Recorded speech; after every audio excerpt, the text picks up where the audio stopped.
What is going on, guys? It is Wrestlelamia here, back with another video. The Showcase of the Immortals is finally here as WWE presents Night 1 of WrestleMania 41 with an array of matches certain to change the wrestling landscape. Oh, and spoilers, it kinda did. Join us now as we recap Night 1 of WrestleMania, as well as looking at the good, the bad, and the downright ugly, and the bombshell news of WWE acquiring a major wrestling promotion. Be sure to subscribe and hit that notification bell for daily wrestling videos, and follow us on Facebook for exclusive lists. Also check out our new videos on Wrestlelamia XL. And now let's get straight into the recap, as the first match is the World Heavyweight Championship match as champion Gunther takes on Jey Uso. And Jey Uso shows incredible aggressiveness as he goes on the offensive immediately, throwing Gunther off his game. Gunther relies on his mix of power and mat wrestling to come back, but main event Jey is relentless. Or should we say opening match Jey is relentless, using Gunther's finishes against him and forcing Gunther to tap out when Jey locks in the sleeper on him. Jey does the impossible and becomes the new World Heavyweight Champion. Next is the World Tag Team Championship match as the War Raiders of Eric and Ivar take on the New Day of Kofi Kingston and Xavier Woods. Now it's power versus speed as the War Raiders outmuscle Xavier Woods and Kofi Kingston, but the New Day use their speed and experience advantage to stay in the game. The New Day's heel tactics turn the tide as Woods lands a double stomp on Ivar, and Kofi holds Ivar's leg down from the outside of the ring as Woods covers him for the 1-2-3. We got a new title change, and that's the New Day becoming the new World Tag Team Champions.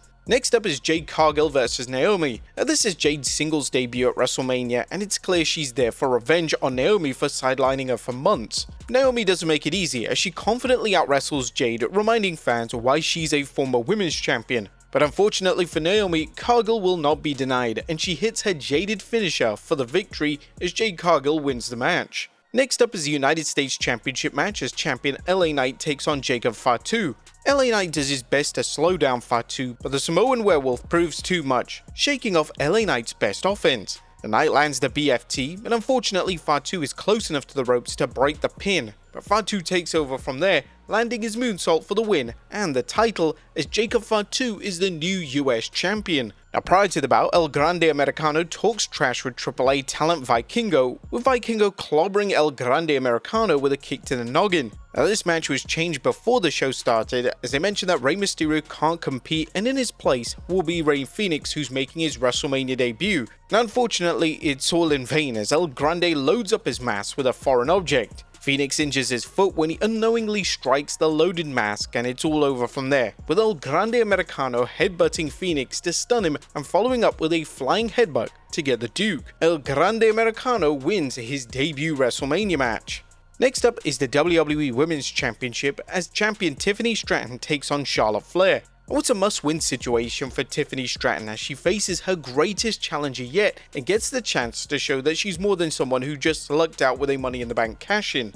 But Flair on the other hand looks to win another world title and coming closer to her father's record of 16 world titles. Now it's clear neither lady is giving an inch, but in the end, Stratton's determination is too much for Flair and she hits the prettiest moonsault ever to retain with a pinfall, as Tiffany Stratton shockingly retains the Women's Championship. And now it's time for the main event of Night 1, the triple threat match between Roman Reigns, CM Punk, who's with Paul Heyman, versus Seth Rollins. Now this is a slobber knocker from start to finish, with all three superstars' skills and decades of experience creating a main event for the ages. As good as the match was, the finish was the main talking point, where Paul Heyman betrayed CM Punk and Roman Reigns to side with Seth Rollins, which totally stole the show. Seth Rollins capitalized on Paul's betrayal to blast Roman Reigns with a chair and curb stomp him for the win as Seth Rollins closes out Night 1 of WrestleMania as the winner of the triple threat match. And not only that, leaving with Paul Heyman.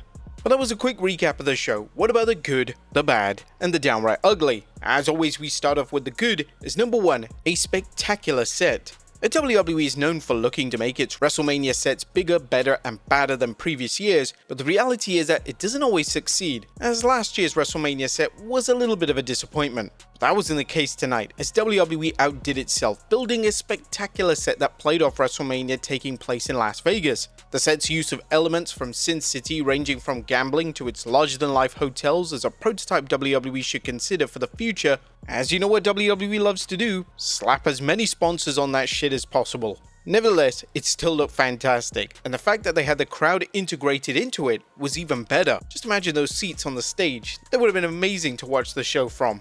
Number 2, Jey Uso is truly main event Jey. And Jey Uso's 2-year journey to the top, give or take a few months, is over. And main event Jey is now an elite company on the WWE's version of Mount Olympus, seated side by side with its world champion. Whilst this wasn't the best booking, and we'll get onto that later, Jey Uso still deserves a lot of respect from where he came from. It's taken him 10 years to get to this spot, and he fully deserves it. Number 3, a well-earned championship. Jacob Fatu is now the United States champion, a long overdue move. The Samoan Werewolf's meteoric rise, fueled by a monster push and WWE fans embracing his character, is certain to have fans wondering how long before Fatu wins the world title. The fans were behind both wrestlers, and while LA Knight may have reached his peak of popularity, his career is far from over. But as for Fatu, the sky's the limit. Number 4, remembering the little things. And Night 1 had many fails, but there were still signs of WWE's focus on details, including the moment before the main event when Roman Reigns was clearly upset about Paul Heyman siding with CM Punk.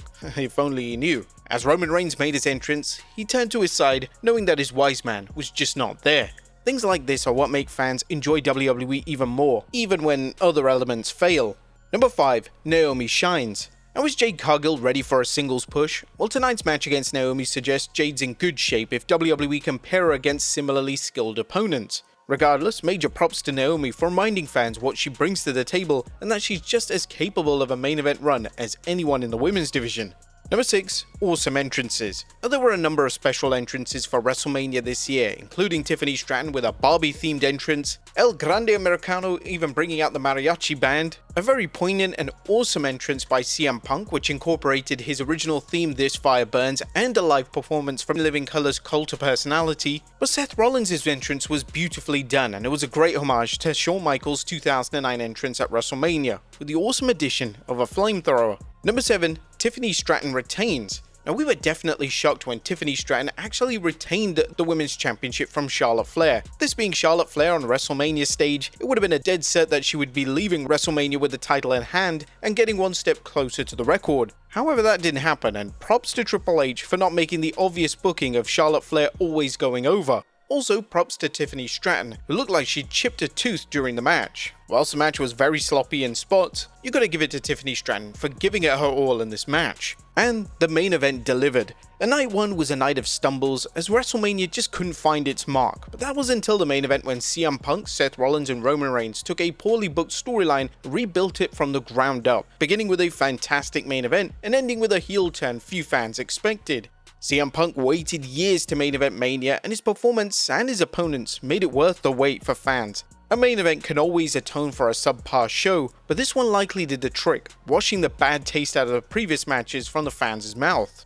But that was good. What about the bad? As number 1, a championship clash. A Jey Uso vs Gunther was a good night for Jey Uso as he celebrated his first singles world title. Unfortunately, the match itself saw both men struggling to adapt to their very different styles to blend into an enjoyable match. And that's not a good sign for either wrestler, as world champions should always be able to work exciting matches with any style of opponent. Jey and Gunther failed in this aspect, and WWE really needs to find out why. Now, the IWC wasn't too happy with Jey Uso's win, especially with how the match was booked. Gunther has been portrayed as nothing less than a wrestling machine. He's this generation's version of past world champions like Harley Race and Vader, who could dish out insane amounts of punishment while shrugging off even more. Now, while we understand WWE wanted to elevate Jey with his strong, if not dominant win over Gunther, having Gunther tap out to his own finisher was just ludicrous. Gunther should have never have tapped out, and WWE should have booked it as such that he would just pass out. While this wasn't a full burial, the IWC was up in arms on social media talking about this huge negative in the match.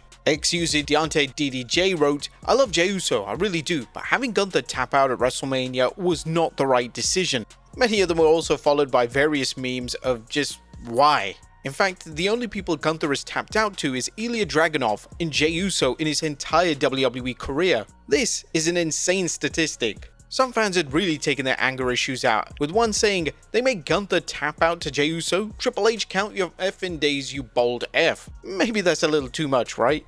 Number 2, too many ads. Now, how much is too many? WrestleMania was saturated with ads and sponsorship last year, but somehow the company found a way to squeeze even more in, making Mania look like a glorified 4-hour commercial. Things might not seem so bad if WWE wasn't gouging fans on tickets, but having a Dude Wipes mascot in the crowd? That's just too much, right? Number 3, an awful audience. The WWE may want to book WrestleMania in an international venue sooner rather than later, if for no reason other than to hold it in front of an enthusiastic crowd. Judging from the indifferent crowd, it was hard to tell if they were quiet because they lost it all at the casinos or they realized they'd just spent too much on WrestleMania tickets for a hit and miss show. Now we at least got to give them the benefit of the doubt, as the crowd did liven up towards the end of the show, and rightfully so. They had one of the best main events in recent years. If you couldn't cheer over that, then you don't deserve to be at WrestleMania. Number 4, a major missed opportunity. Now, there were many missed opportunities tonight, but nothing like what fans saw with the New Day versus the War Raiders match. The match itself was passable, but the crowd's reaction was proof positive of how poorly WWE built this one up, failing to build off the tremendous heat the New Day had when they dumped Biggie. As fans noted on X, the crowd should have been screaming bloody murder from start to finish, hoping to see the War Raiders shut up the New Day and beat them down for their cruel treatment of Biggie. Why didn't WWE bring him in for this match?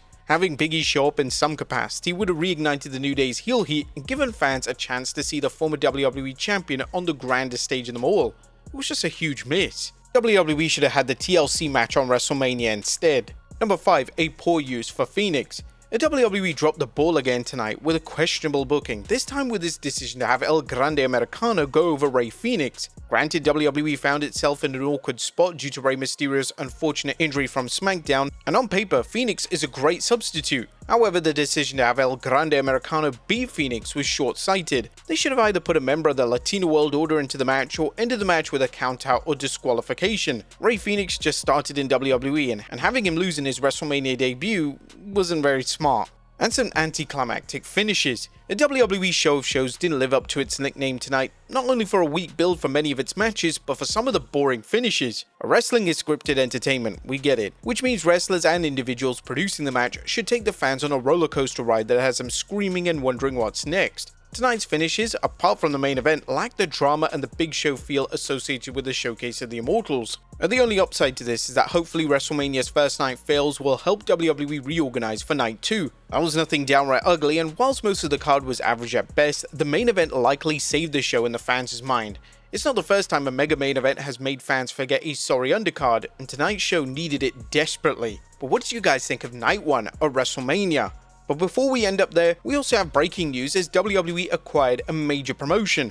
A huge news concerning WWE and the legendary Lucha Libre promotion AAA, as Michael Cole announced the acquisition on today's WrestleMania pre-show with Triple H. This is huge, and WWE also announced an upcoming Worlds Collide crossover event with the stars of NXT and AAA. WrestleVotes is reporting NXT Worlds Collide taking place at the Kia Forum on 7th June with AAA. WWE confirmed this during WrestleMania, and we should have some additional information as this story develops.